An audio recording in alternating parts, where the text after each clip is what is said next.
ঐতিহ্যের পাইস্কা ফুটবল টুর্নামেন্টে চলছে জমজমাট ফুটবলের লড়াই। ৫টা উপজেলার ১৬টি দল নিয়ে নকআউট পর্বের খেলায় দারুণ শুরু কামাল একাডেমির।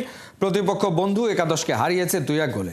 টাঙ্গাইল ধনবাড়ী উপজেলায় যেন উৎসবের আবেশ, সবার আগ্রহ এই ফুটবল টুর্নামেন্টকে ঘিরে। খেলা শুরুর আগে থেকেই পাইস্কা উচ্চ বিদ্যালয় মাঠে হাজির হতে শুরু করে সমর্থকরা।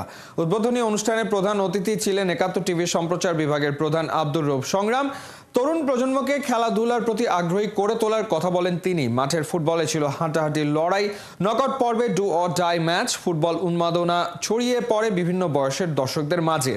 কামাল একাডেমি ৮৫-র তুরুপের তাস হয়ে ওঠা আরিফের জোড়া গোল, বন্ধু একাদশ নলিনকে ২-১ গোলে হারিয়ে পরের পর্বে খেলার যোগ্যতা অর্জন করে কামাল একাডেমি ৮৫। ধন্যবাদ। আজকের এই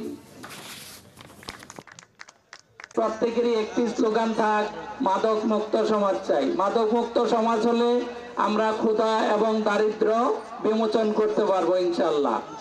আর ঐতিহ্য পাইস্কা একটি বিরাট ব্যাপার। আমরা আশা করব সবাই ঐতিহ্য পাইস্কার পাশে থাকবেন।